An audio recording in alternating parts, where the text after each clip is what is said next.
You're listening to the Odds Cast, the original UFC betting podcast that's straight to the point. Hosted by leading MMA oddsmaker Kalikas and MMA journalist Brian Hemminger. They provide you the absolute best UFC betting info, picks, statistics, and analysis from the most respected authority in mixed martial arts betting. MMAOddsBreaker.com. Don't place your wagers without us. Welcome to the Oddscast, presented by BetDSI. I'm Brian Hemminger, joined today by leading mixed martial arts oddsmaker Nick Kalikas to break down this Saturday's UFC on ESPN Plus 20 event, which takes place in Kelang, Singapore. If you're unfamiliar with our format, Nick and I will break down the fight card from top to bottom, providing extensive analysis and a pick for each fight after doing our film study for the event. Looking back at our last event, Kyle Marley's premium bets for UFC on ESPN 6 lost 2.76 units overall, but he was a split decision away from a profitable night. Kyle has his bets and fantasy MMA picks available now on MMAOddsBreaker.com. Back to the present, UFC on ESPN Plus 20 features an 11-fight card in total and will be aired exclusively on ESPN Plus this Saturday morning. Let's dive right in. Now, kicking things off on the preliminary card is a heavyweight contest between Rafael Pessoa, who is 9-1, and Jeff Hughes, who is 10-2. Now, Nick, where did this fight open, and how has the public shifted things so far? Couple quick shout outs as always before we get rolling. Make sure you guys head over to betdsi.eu. That's our official sportsbook sponsor for the Oddscast. They got great things going on. They got a lot of options for you guys to wager on. So check out betdsi.eu, one of the best sportsbooks in the world. And of course, head over to MMAOddsBreaker.com, click on our premium picks tab, and you'll see Big Marley 3's premium picks there. He has one play available for this weekend's event. He loves it, so make sure you hop on it. And also DraftKings analysis available at the premium picks tab as well. He's one of the best in the world at both, up over 250 units. That's over $25,000 the last 17 months. Marley is one of the best. Make sure you check him out at the premium picks tab. Now, getting right into the fights, should be a pretty exciting card. I know a lot of us are looking forward to that main event, but from top to bottom, I think there's going to be some pretty interesting matchups and some good finishes.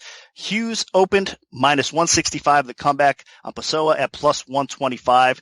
And right now, looking over at BetDSI, we are seeing Hughes minus 238, the comeback on Pessoa at plus 192. So line margins have tightened up. More action, needless to say, went Hughes' way. I do think that's the right direction. I mean, if you're looking at Pessoa, he's pretty strong, powerful, of course. You got to give him a little bit of respect. I mean, he has a couple solid wins recently on his resume before he got blasted in his UFC debut. The LFA win, I think, was probably his best thus far. And what you see from him, I mean, again, he's a big heavyweight. He does have a little bit of power. You have to respect him. He does have a little bit of unorthodox skill on the feet. On the ground, he has a little bit of jiu-jitsu as well. But honestly, there's nothing that overwhelms you with Pessoa. I think he's nothing that is going to come in and just dominate you either on the feet or the ground. And that's why Hughes, it definitely has the advantage in this fight. I think Hughes is just a little bit more solid overall. I think he's definitely fought the better and harder fights throughout his career. I think he's going to be more comfortable, more confident in the UFC thus far already because he's had a couple decent battles. So in my opinion, I mean, this is definitely Hughes' fight to win or lose. If Pessoa lands anything, it's going to have to be pretty much the only way. I mean, to win this fight is going to be him basically having a puncher's chance, I think. I don't think he submits Hughes on the ground. I think Hughes gets top position if it does go to the ground, and I think he brutalizes him on the ground.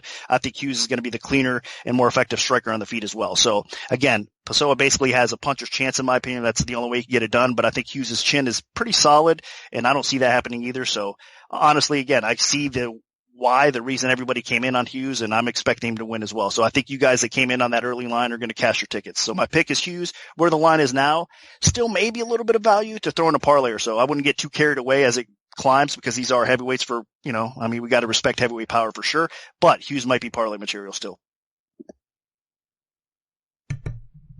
Yeah, Pessoa looked clearly outmatched in that debut against Cyril Gane, and I feel like he's going to be outmatched again here. Pessoa, as Nick mentioned, he's got power. I mean, you go back and look through his track record, he can finish guys if he lands something heavy. The problem is Hughes can take a shot. Hughes has a good chin. You saw that even most recently in the Duffy fight. I mean, he ate some bombs from Duffy and, he's still standing. So Pessoa's best chance to win this fight is a flash knockdown, flash knockout type of situation because overall, Hughes is the better technical striker. Hughes has better conditioning. Hughes has better wrestling, and Hughes is better on the ground. So there's really no specific area that Pessoa is better except maybe explosive power. And I think Hughes makes up for that with that ability to absorb it. So I'm definitely concerned. I feel like this is going to be a really tough fight for Pessoa to really get anything going. And especially after that first round, I think once Pessoa punches himself out a little bit trying to take Hughes out, I think Hughes eventually just finds him a spot and either gets a TKO from on the feet, maybe a ground and pound TKO if he can get it to the floor, might even get a submission along the way. So I think Hughes wins this pretty much any way he wants as long as he does not get blasted early. So Hughes is going to be my pick. Now dropping all the way down to the women's strawweight division, we have Alexandra Albu, who is 3-1, taking on Loma Lukbunmi, who is also 3-1. Now, Nick, what's the MMA oddsmaker's perspective on this one? Albu open minus 150, Lukbunmi plus 110. And right now what you're seeing over at BetDSI is Lukbunmi at minus 128, the comeback on Albu at plus 107. So line flipped, and I think the right fighter's direction. I mean, Lukbunmi definitely is a prospect, I think, that's very intriguing. And if you look at her background, she's a striking-based fighter, Muay Thai stylist, of course, and she's actually training at Tiger Muay Thai as well in Thailand. So that's what you get with her. I mean, she's a precision striker, very technical, effective, fun to watch, really. I mean, she mixes in so many kicks and so many different and slick techniques on the feet. I mean, Albu is going to be some serious trouble if she wants to play the stand-up game here. I know Albu has some power, and she's going to be the stronger fighter. I mean, right away we got to mention Lukbunmi usually fights at 105 pounds, so she is making her UFC debut at 115 pounds, so she's coming up a division. I think she should be okay, although Albu, one of her best attributes is obviously her strength. I mean, she's just an amazing athlete, and she's powerful. I mean, if you look at her body, you look at her frame, you know she's coming in, and she looks strong, and she is strong, really. So she's going to have an advantage as far as, I think, the pure power and the muscle, and she's going to probably want to look to take this fight to the floor. So that's what bothers me about this matchup. Lukbunmi does throw enough kicks at times where I think maybe Albu could catch one and maybe put her on her back and control a little bit on the ground. Now, Lukbunmi also does not have a bad ground game. I think she's more than capable, and she's getting better on the ground. In fact, offensively, she has some nice trip takedowns. There's different paths for her to win this fight. I think she could actually beat Albu possibly on the ground as well. That said, I mean, again, that's my biggest concern maybe is the size and the, I guess, getting out muscled or bullying this fight. But I mean, technical skill set wise, there's no question who the better fighter here is. It's Lukbunmi, and I think she probably does get it done here. So I'm going to pick her to win. I think she's going to probably pick Albu apart on the feet, stuff some takedowns along the way, and look good in her UFC debut over a very underrated and very tough Albu here. So the pick is Lukbunmi, and I like the early action coming in that way. I think they're probably on the right track. Yeah, my main concern in this fight is while Lukbunmi is definitely the better technical striker on the feet, Albu might be able to make up for that a little bit with just being a really good athlete and being very physically strong for the division, because Lukbunmi is more of a natural atom weight, 10 pounds lighter, and Albu is one of the stronger, more physical fighters in the division, even though, you know, she's still pretty relatively new to the division as well with just 4 professional fights. But overall, as Nick mentioned, Lukbunmi has that just wonderful striking background. I mean, she is precise. I mean, she is exciting, very, very solid technical striking. She can do some serious damage. I think technique-wise, I mean, Lukbunmi is light years ahead of Albu on the feet. She's got some power on the feet, a little bit of pop, but she's pretty stiff. Just, you know, she fights like someone that it was like a bodybuilder that's throwing punches. So Lukbunmi should be able to avoid most everything Albu throws at her and then counter it effectively. So I think it'll be very one-sided on the feet, but Albu might be able to make up for it if she can use her physical strength and size. Albu might be able to drag this into the clinch, drag this to the floor. You know, her ground game is decent, not great. but it potentially could be better than Luke Boonmie's. I mean, Luke Boonmie does have a little bit of wrestling, but my main concern is that Albu is able to stifle her a little bit, take it out of the feet, because on the feet, Luke Boonmie should be able to torture. But if Albu does drag it to the floor and get top position, she might be able to do enough to win some rounds. But overall, I have to favor Luke Boonmie. I mean, every round's going to start standing. Albu's not exactly known for being a wrestling powerhouse. So I think Luke Boonmie plays keep away enough on the feet and does a lot of damage and wins the decision. So Luke Boonmie's going to be my pick. Now moving up to the heavyweight division, we have Sergey Pavlovich, who is 13-1, taking on Maurice Green, who is 8-2. Now, Nick, where did this fight open, and how has the public shifted things so far? Pavlovich opened -245, the comeback on Green +175. And right now, looking over at BetDSI, we are seeing Pavlovich -233, +178, the comeback on Green. So line margins have tightened up a little bit, and there is two-way action coming in this fight. I think there's a lot of question marks out there with Pavlovich, and of course, Green has looked actually pretty decent, I think, overall as well. So the question marks I personally have with Pavlovich definitely lie in the ground game. I mean, on the feet, the guy looks pretty good. He's an athletic guy, strong, of course, has some speed, has some power, has some accuracy.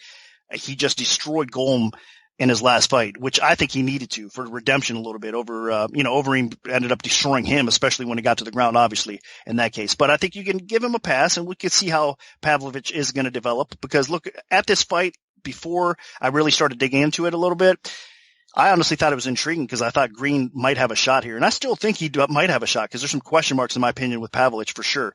But the more I look at it, the more I realize Pavlovich is definitely the better striker, and that's his path to victory here. But Green does have some knockout power. He's a big boy. He's going to have the more overall, I think, I don't want to say confidence, but that swagger about him right now in the UFC. I think he's mentally at a good point for him. And of course, he does have some ground to go along with it. So I think he's going to have the ground advantage if he can get Pavlovich down. Now, his wrestling's not the greatest, and Green likes to stand and bang a little bit as well, of course. So we know that. So he's capable of possibly clipping Pavlovich. I wouldn't be surprised if he does that. But again, on the feet, the edge definitely lies with Pavlovich. So I think he's going to win a lot of those exchanges. He's going to be the cleaner fighter. It's going to probably show as the fight progresses. But Green needs to find a way to get this fight to the ground, make it an ugly fight, maybe clinch up with him a little bit, and maybe steal this fight. So I wouldn't be surprised. It's a dog or pass situation. Even though I'm going to pick Pavlovich to win this fight, I'm not sold on him quite yet. And I wouldn't be surprised if Green continues to elevate his game and looks really good here and picks off another upset. This would be a bigger upset, of course, but I think Green is kind of capable. He's shown that in the past. I mean, he's a guy that you cannot sleep on. So for me, not being sold on Pavlovich quite yet, it's a dog or pass situation. My pick, though, is going to be Pavlovich. I think he gets by Green here, probably edges out a close decision. And I think it'll be a little bit more of a one-sided decision in Pavlovich's way. The main thing here is Pavlovich is the more technically sound striker. Pavlovich, I think, has a little bit more power. I just think Pavlovich is a better stand-up artist, and this fight is almost certainly going to stay standing. Pavlovich, when he made his UFC debut, I think everybody was picking him against Overeem, and I think people were just underestimating that he was stepping in there against one of the best heavyweights in the world, and it just wasn't his time yet. But this is still a guy with a lot of skill, as we saw with what he did to Golm. Clearly, huge step down from Overeem, but he showed that this is a talented guy, a good, solid technical striker that can get the job done. So, I think Pavlovich is going to get the job done on the feet. As this fight is standing, Pavlovich is going to have the better technique. I think he'll mix it up better. I think he has better footwork.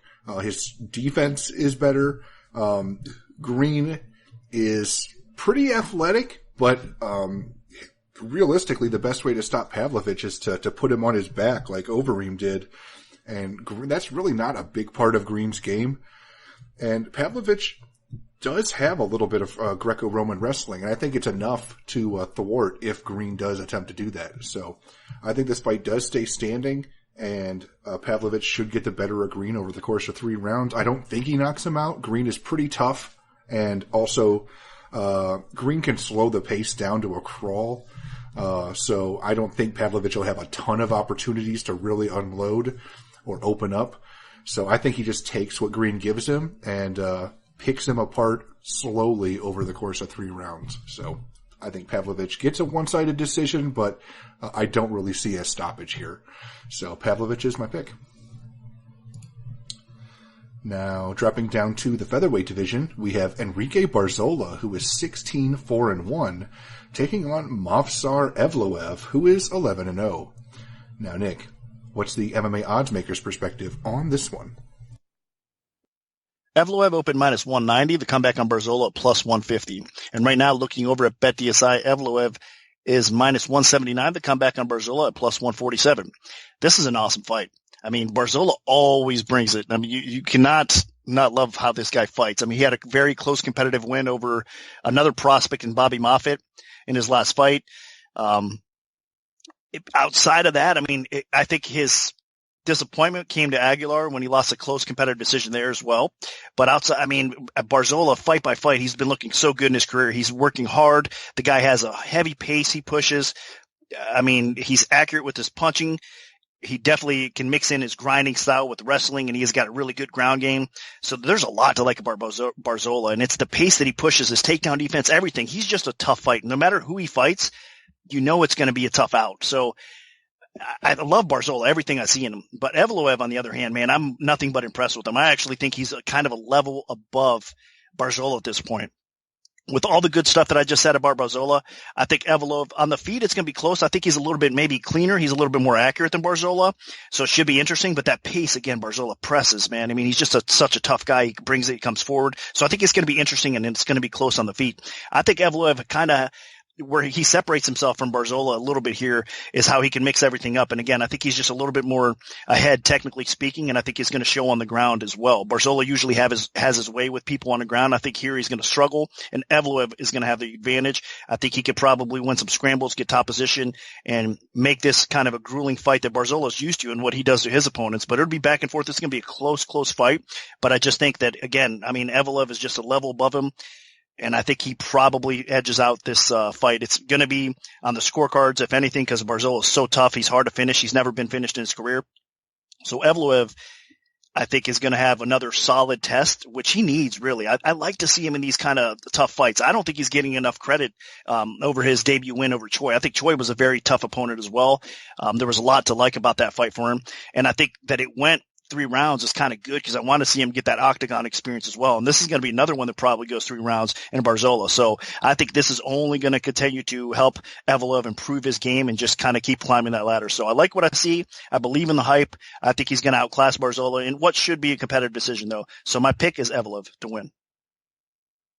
And I'm with you, but I really am concerned because Barzola is a talented fighter. I mean, this is a guy that has added a lot to his game. I mean, when he started, he was just a wrestler, and he's added some pretty good striking. Like he's a very adequate striker now, above average in the featherweight division, and he's always kind of been on that fringe contender level, like right there.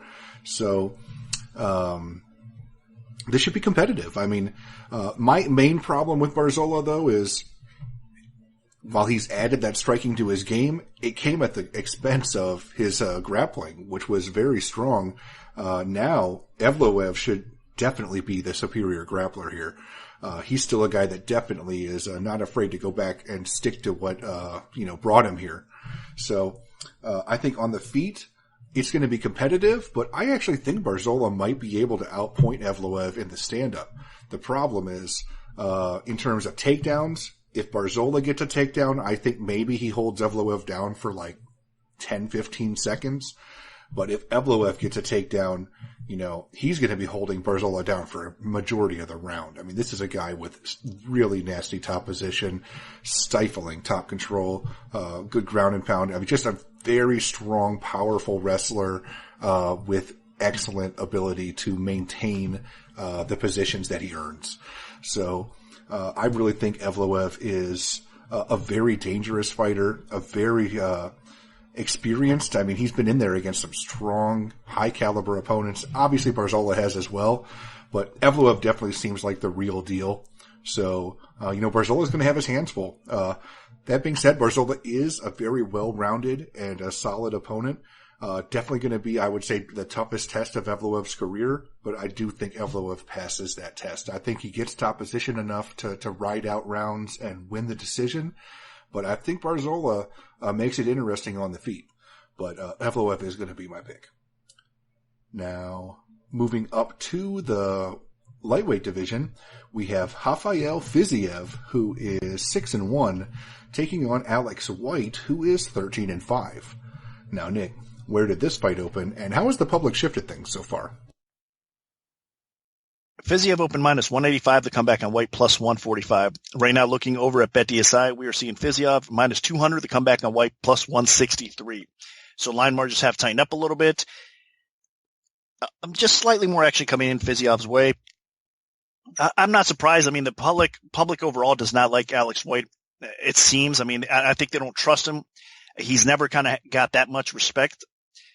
I think he's a pretty solid fighter, to be honest with you. I think he's got good boxing. I think he's got knockout power on the feet. I think he's got a good ground game, an underrated ground game. He's got some wrestling as well. It's just unfortunate for him. Defensively, he can get tagged. Obviously, he gets clipped. I know that he only has one official knockout loss on his resume, but that last sub loss that he had came by getting hurt as well. So, I mean, he's definitely vulnerable defensively on the feet.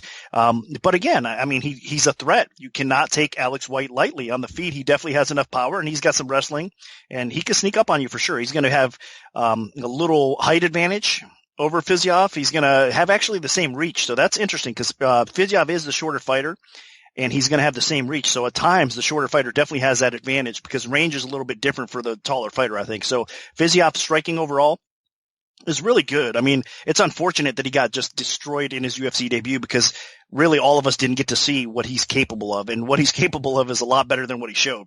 I mean, he's a really good striker. He's fun to watch on the feet. He's developing his game overall.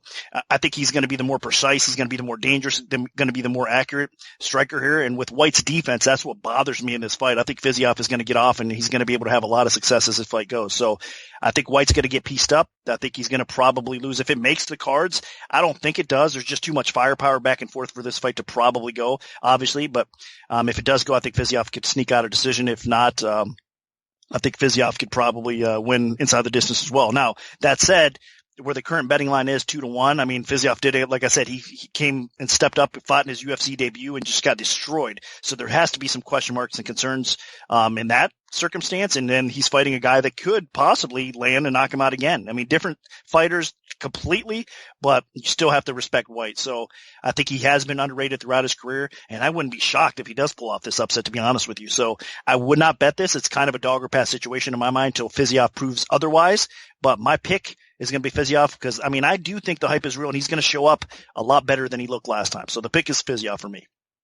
Yeah, that was a very unfortunate debut for Fiziev, getting blasted with that spinning back kick. But I do think he bounces back here. This is a guy that entered the UFC with a lot of hype, really exciting striker with a big, crazy, dynamic skill set on the feet. And Alex White, he's got a lot more of just a pure boxing skill set, more of that brawling style. So unless White is able to dictate how this fight goes by really getting in Fiziev's kitchen and forcing a more of a slugfest, I don't really see how he wins because I don't really think White is able to take Fiziev down and beat him up on the ground. And if White stays at distance, he's going to get destroyed. So obviously Fiziev, has some room for growth. That was not a good UFC debut, but this is a guy with a ton of striking talent. So I do think he bounces back. I think Fiziev just starts landing some crazy kicks and spinning attacks, and you just name it. He'll probably be throwing it at White. And at some point, I think he does connect with something nasty, and White probably goes down.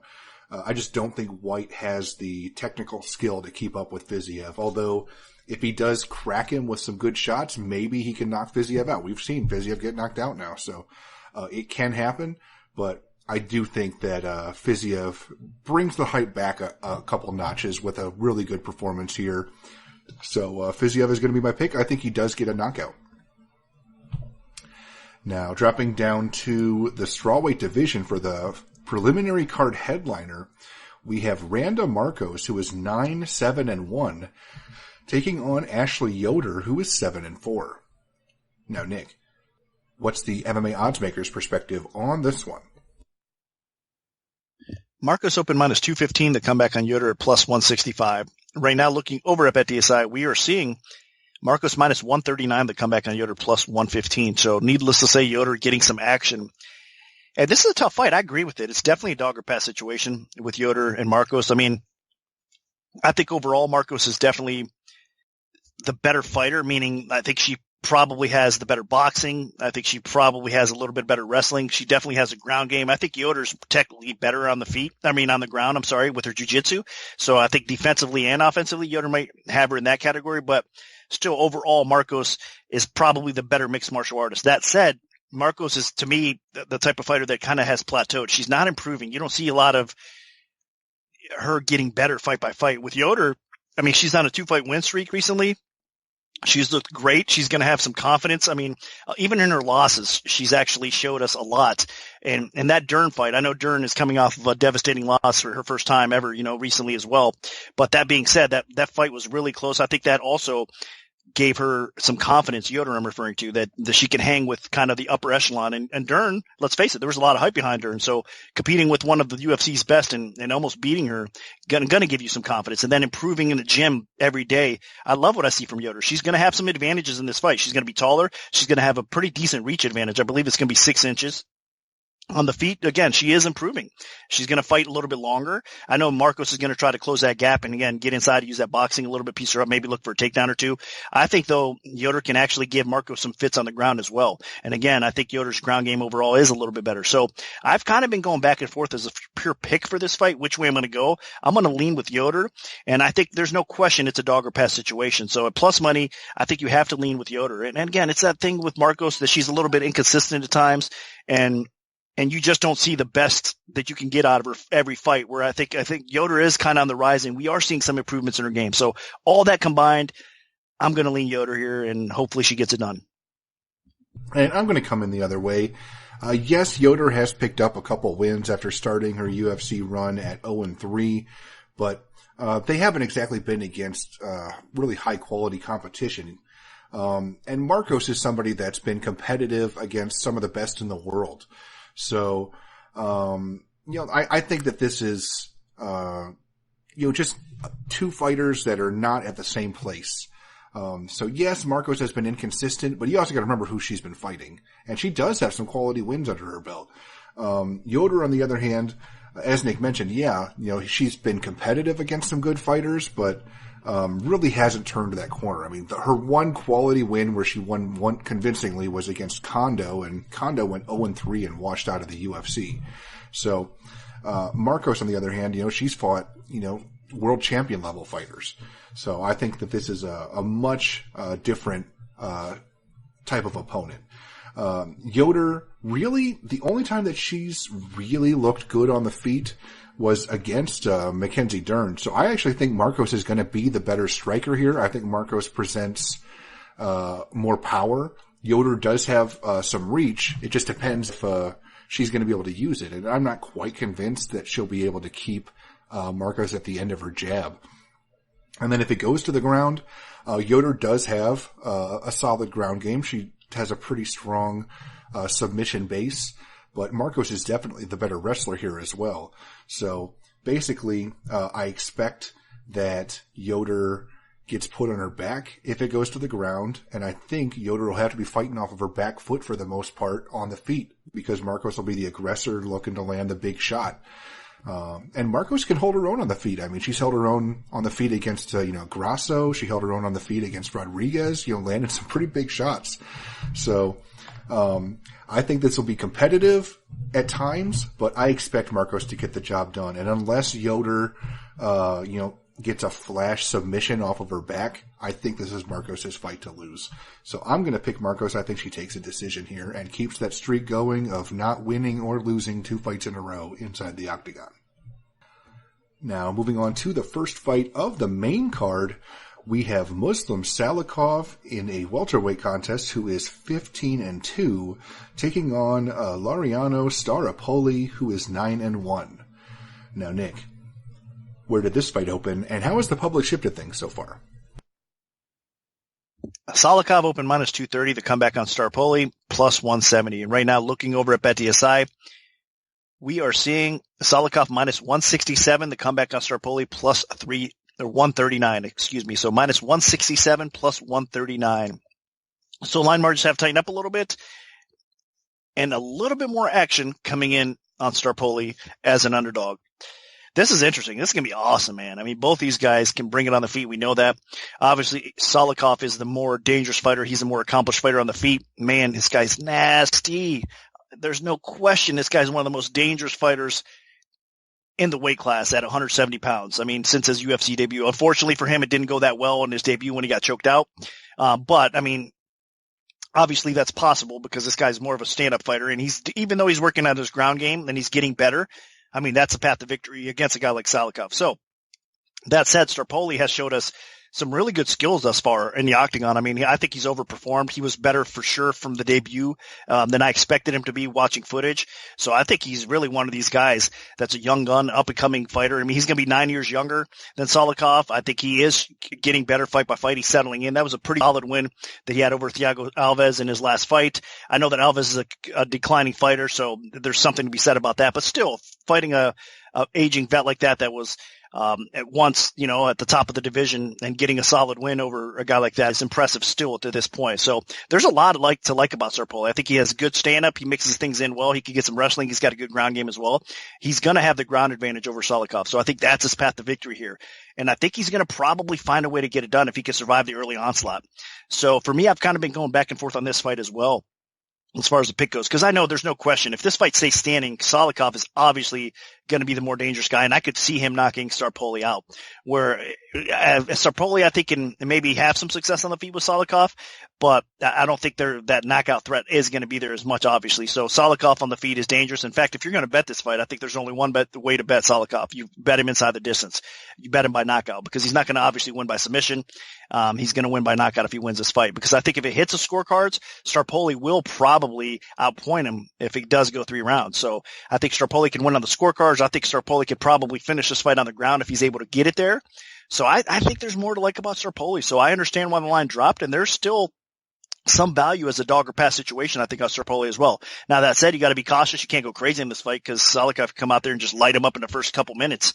We could see that happening. So again, if you bet Salikov, bet him inside, or bet him, I'm sorry, to clarify, if your book offers knockout, that's where you bet him. Bet Salikov by knockout if you're going to bet him. If not, I think you bet Staropoli straight. There's still some value on him there. So I'm going to pick Staropoli to pull off the slight upset win. Hopefully he gets it done. And I'm going to come in on Salikov. I mean, this fight really boils down to, can Salikov catch Staropoli? That's really what it is. Staropoli is an exciting fighter. This is a guy with, he has a high volume. He pushes a good tempo. He's exciting. In terms of, landed per minute, I mean, he's blowing Salikov out of the water. My issue is, his defense is lower. His offense, in terms of a landing percentage, is lower. Just in terms of just pure technique and power and fight-ending ability, it's all on the side of Salikov. I mean, this guy is a powerhouse when he can connect. So it's going to boil down to, will he be able to connect? Because Staropoli is very exciting when he gets going.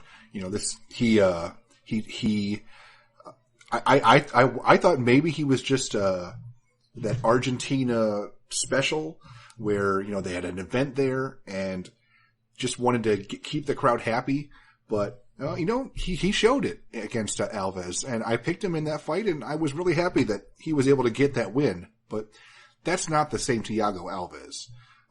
He was getting Alves at a pretty good time in Alves' career. Salikov, on the other hand, this guy is dangerous, real dangerous. I mean, you get hit by one good clean shot from Salikov and you are going night-night. So my issue here is, yes, Staropoli is going to be the more active fighter. He's going to be throwing more. He'll probably be winning rounds, as long as he is staying on the feet and moving around and throwing.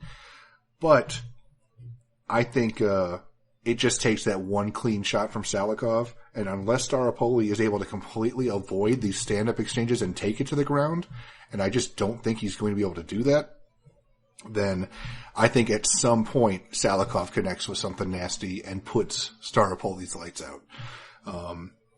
I just think Staropoli's a little bit too hittable on the feet. He's going to move around a lot, but when he comes into attack, I mean, there's going to be prime counter opportunities for Salikov. And Staropoli is going to have to attack at some point. So I expect it'll be exciting. It'll be kind of that game of cat and mouse where Staropoli is darting in and out and trying to do his thing. But at some point, I think Salikov's going to get his timing and probably take him out. And I think Salikov probably wins by knockout either at the end of the first round or maybe around the midway point of the second round. But I think he figures out Staropoli at some point and does hand him his first UFC loss. So Salikov's going to be my pick. Now, moving on to the heavyweight division, we have Cyril Gane, who is 4-0, taking on Don'Tale Mayes, who is 7-2. Now, Nick, what's the MMA oddsmaker's perspective on this one? Gane open minus 350, the comeback on Mayes at plus 250. And right now, what you're seeing over at BetDSI is Gane minus 357, the comeback on Mayes at plus 284. So line margins have tightened up a little bit. Line staying fairly close to where it was. There was two-way action coming in this fight as well. I mean, Gane obviously is the hype fighter. TKO, former TKO champion before he came into the UFC, and then just destroyed Pessoa, as we talked about earlier. And he beat him on the ground. That's the crazy thing a little bit, because he won the fight by arm triangle choke. And Gane is kind of more known for his striking ability too, but that proves to you what kind of fighter he is. He's definitely well-rounded. He's rounding out his game, and he's capable of getting some takedowns. He's capable of finishing on the ground. And obviously on the feet, he can knock you out. I mean, he has that 81-inch reach advantage, which is usually trumps most people, but Mayes can match him in that area. So this is going to be interesting. I think this is definitely going to be Gane's toughest test to date in Mayes. But I think, he's going to look for those takedowns for sure and try to get Mayes to the floor and kind of utilize that, because I don't know if you want to bang with Mayes. Mayes is a tough guy. I mean, he's training at Jackson Wink now as well. I think that's only going to improve his game. There's a lot to like about Mayes. He definitely has knockout power. He's got that toughness about him as well. And I think if Gane underestimates him a little bit, he's going to probably catch one and possibly get knocked out. Gane hasn't showed us that many flaws in his game yet, but again, this is a solid test. So that's why I'm not that confident, especially if you're going to lay about 3.5 to 1 or so on Gane. So that said, I'm going to pick him to win. I think he is a better fighter. I think he can mix things up a little bit, get the takedown, and probably utilize that to win this fight. So I'm going to pick Gane, but if you're going to bet this fight, just be careful out there. Yeah, that's really what this fight boils down to. I mean, Gane is so much better than Mayes. He's stronger. He's got the better ground game. He should have the better striking technique. I mean, he's just an elite prospect. Definitely one of the better up-and-coming heavyweights out there. Mayes does have some power. I mean, this is a guy that can take people out, but he also is not nearly the same level of heavyweight. It took him 2 tries on Dana White's Tuesday Night Contender Series to make it to the UFC. The first time did not go his way. He lost to Alan Crowder, who's a pretty mid to low tier UFC heavyweight. And then the second time, he was able to earn it. But, so he does have some power. He does have some knockout ability. So Gane cannot just sit back or charge in haphazardly. He needs to take this fight seriously, but, this is definitely a fight where it looks like the UFC is just trying to build somebody up. And I feel like, Gane is definitely a heavyweight worth paying attention to. But, I mean, as long as he takes this fight seriously, he should win. So, I think Gane at some point gets us to the floor, and then it's his fight to lose or his fight to win, whether it's a ground and pound or submission. He can choose. But I think he gets it to the floor and gets the finish at some point near the mid or end of the first round. So, Gane's going to be my pick. Now, moving down to the lightweight division, we have Beneil Dariush, who is 16-4-1, taking on Frank Camacho, who is 22-7. Now, Nick, where did this fight open, and how has the public shifted things so far? Dariush opened minus 195. The comeback on Camacho plus 155. Looking over at BetDSI currently, we are seeing Dariush minus 185. The comeback on Camacho plus 155. So line margins have tightened up. A little bit more action coming in originally on Camacho. Now we're starting to see it get back up a little bit. So there's two-way action in this fight as well. No way does Camacho beat Dariush. Come on. I mean, let's get serious, right?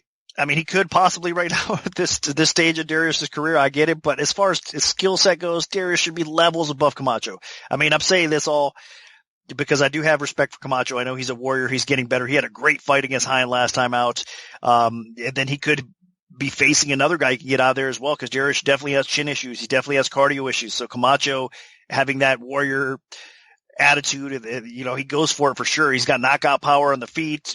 He's the type of fighter that could be tired and still go 100 miles an hour all 3 rounds too, type of guy. So he definitely sets a high pace and he comes after you for sure.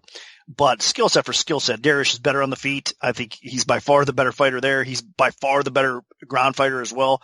So, I mean, I'm going to pick Dariush despite the decline and despite the confidence level dropping fight by fight with him. Now, let's not forget, though, he has showed a little bit of life. I mean, he's on a 2-fight win streak, which is much, much needed right now to kind of keep things relevant, keep his job really more than anything else. But the decline is real, and he's on it. But I still have a hard time believing, I should say, Dariush loses to Camacho here. It just wouldn't be right to me. So I'm going to pick Dariush. If this line plummets, then I would actually bet Dariush a little bit. Nothing crazy, but if this line drops back down to the 150 range, I might make a small bet on Dariush. I might recommend something like that because, again, he's just a better fighter here. So I know Camacho could probably pull this upset off. The confidence level is low, like I mentioned, but Dariush is my pick, and I think he gets it done. And I'm right with you. I mean, in terms of MMA skill, this fight is a landslide for Dariush. He's the better striker. He's better he's got better size. He's got better power. He's got better wrestling. He's got better submissions. I mean, it is pretty much every facet of MMA. Dariush is better than Camacho. The problem, obviously, is Dariush does have some holes in his game, and that is his chin is it has never really been that good, but he was able to overcome that with his skill, and his conditioning can be a problem.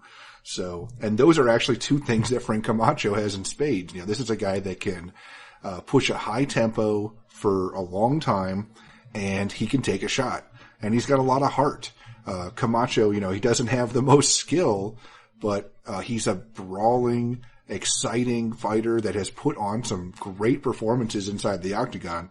And that's what actually makes this fight intriguing at all, is the fact that can Camacho gut through what Dariush throws at him and then find a way to win?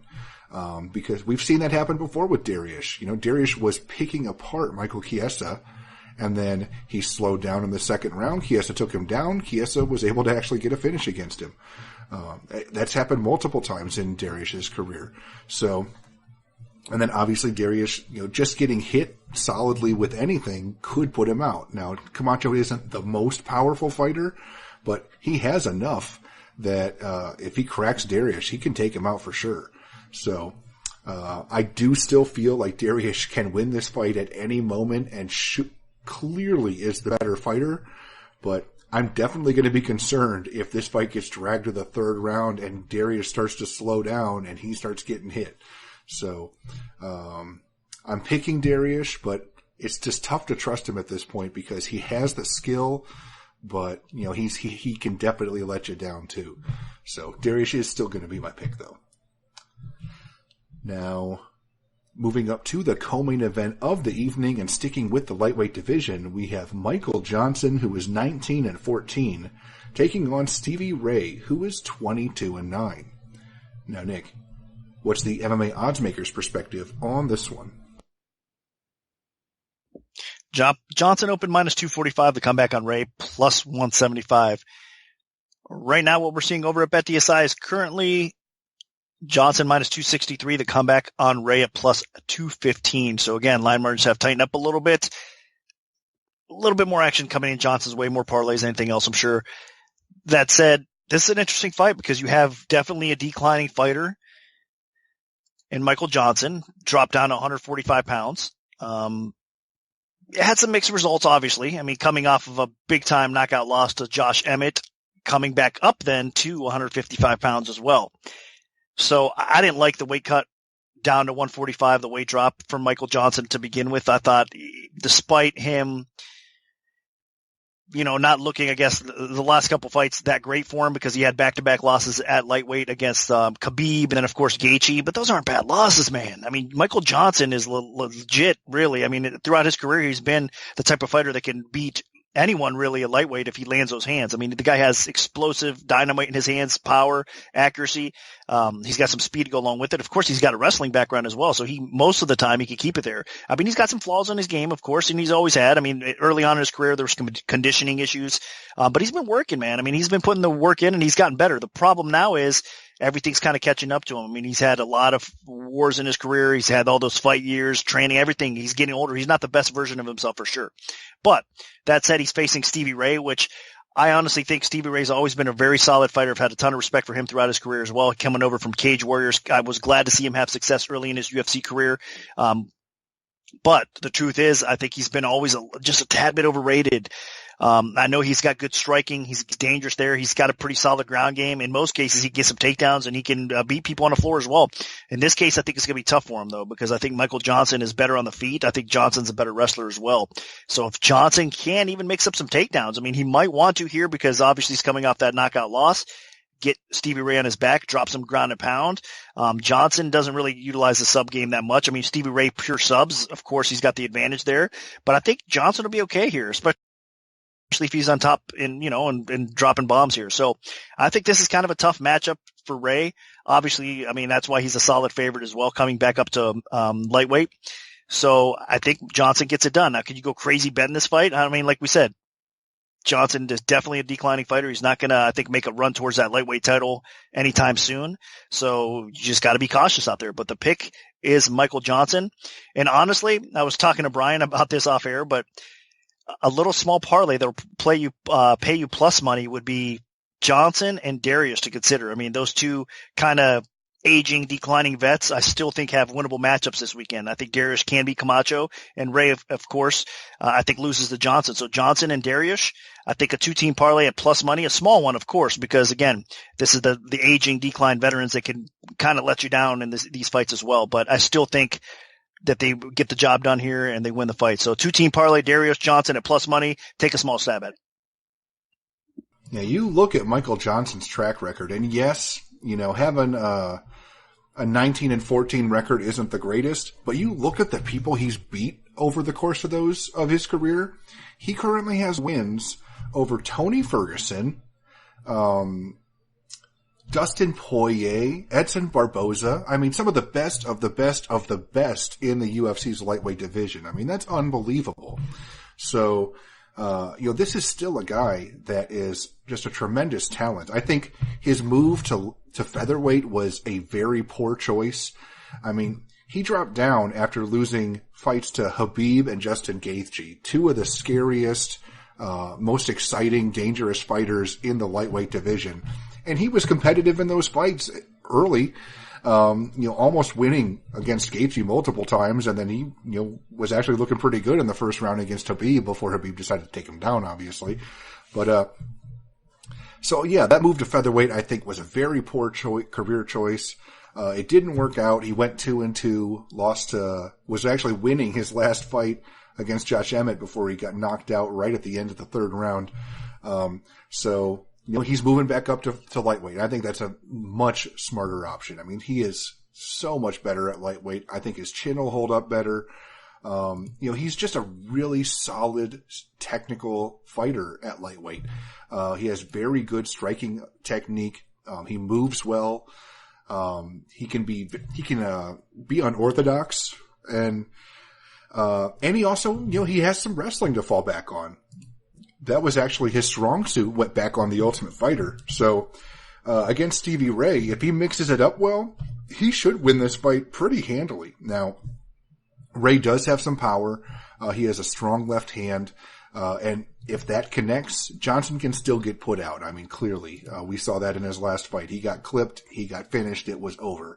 And Johnson, when he loses, he can lose hard. I mean, he got finished. He took a lot of damage in that Gaethje fight. That was one of the craziest fights you'll ever see. And, he got knocked out by Emmett. I mean, he's definitely, taken some damage over the course of his career. And he's 33 years old, so he's not a spring chicken anymore. But in terms of pure MMA skill, he's light years ahead of Stevie Ray.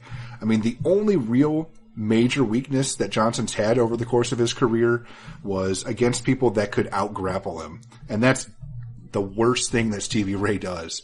Ray really does not have much of a ground game whatsoever. So if Johnson wants, I think he can take him down and win from top position. And Johnson should be able to outwork him on the feet. I mean, Johnson's outworked Edson Barboza and Tony Ferguson on the feet and knocked out Dustin Poirier on the feet. So, this is clearly a guy that can get the job done standing. So I expect Johnson to get the job done, but I am a little concerned. Obviously, he's been finished multiple times. He's coming off a knockout loss. His confidence isn't what it used to be. And Stevie Ray does have some power, and he is capable of getting some finishes. But I feel like this is a fight for Johnson to get back on track and potentially, work his way back up to becoming a top 15 guy again in the lightweight division, because he was still right at that level when he decided to move down to featherweight. So I'm picking Michael Johnson. I expect him to get the job done, but again, that featherweight run might have taken a lot out of him. So I'm a little bit concerned, but I'm still definitely picking Johnson. Now, moving on to the main event of the evening in the welterweight division, we have Damian Maia, who is 27-9, taking on Ben Askren, who is 19-1. Now, Nick, where did this fight open, and how has the public shifted things so far? Askren opened minus 165, the comeback on Maia plus 125. And right now, the current line over at BetDSI, we are seeing Askren minus 169, the comeback on Maia plus 140. Line margins have tightened up. More action coming in Askren's way. Askren definitely the popular opinion here. A lot of people believe that he's going to get it done. I mean, he's one of the best wrestlers we've ever seen in the sport. I know he hasn't got to prove a lot yet in the UFC. That said, I mean, we know he's as good as it gets as far as, his wrestling pedigree and what he's been able to accomplish in the sport, even outside of the UFC and Bellator, ONE FC. It's been amazing. The guy's definitely legit.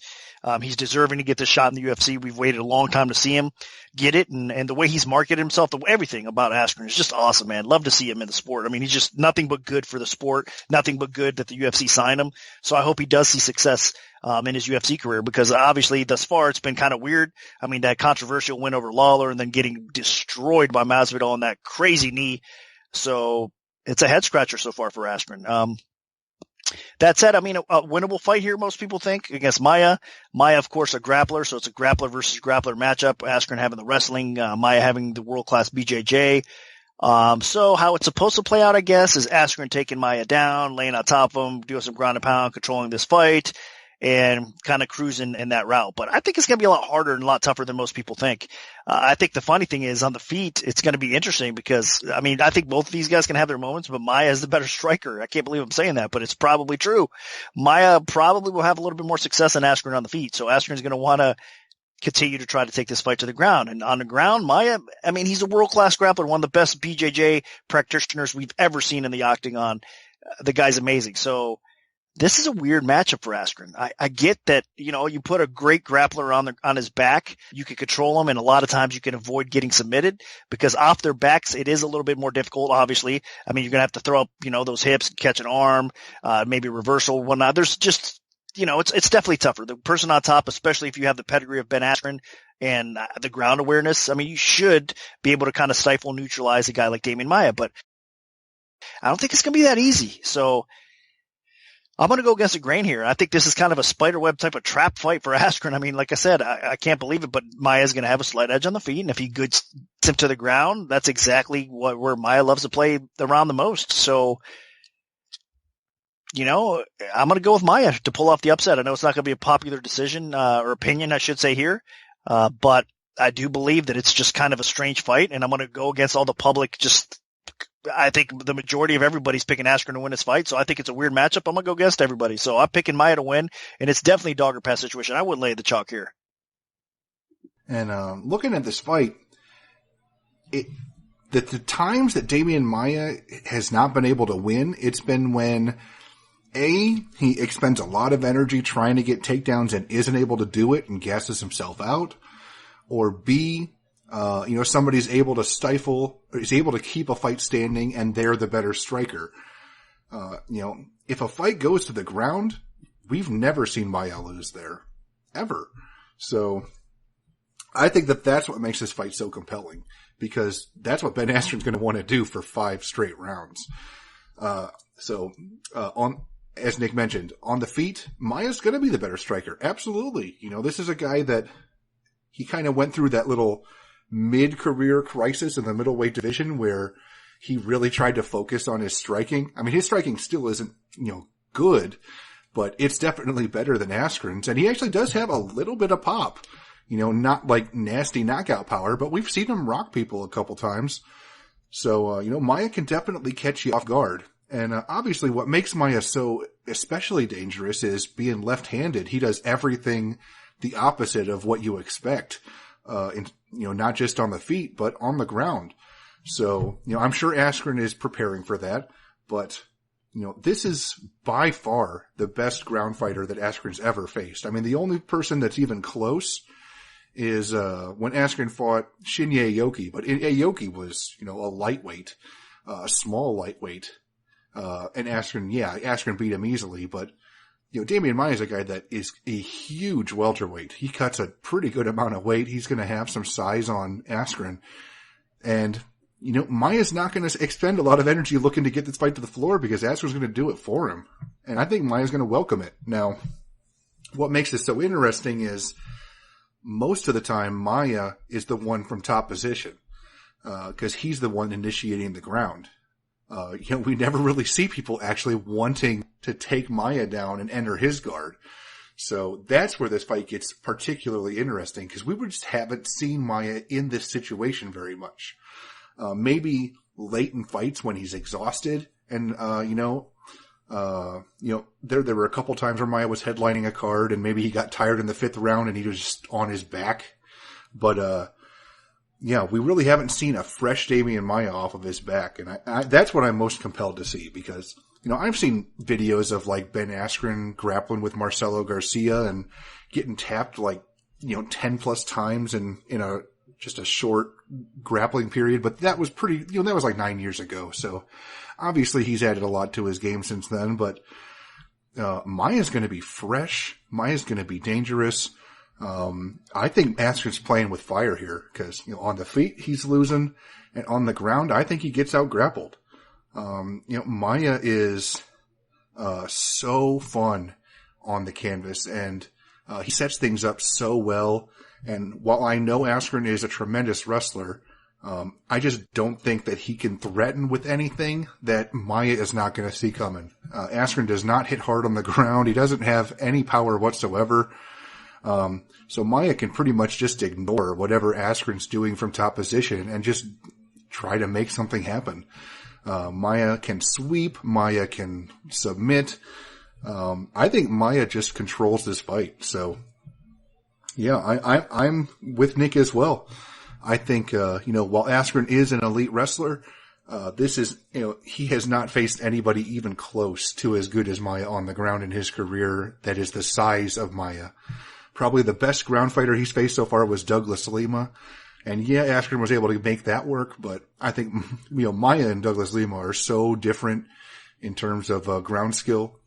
So yeah, I'm excited to see what happens. The dynamic is just fascinating because we just haven't really seen Maia put in this situation, but I can't wait to see it. And I do think that Maia I think Maia punishes Askren for looking to get this fight to the floor. So, I'm picking Damian Maia as well. I think he gets the job done. And unfortunately, I think Ben Askren, drops his 2nd straight inside the octagon. So Damian Maia is going to be my pick.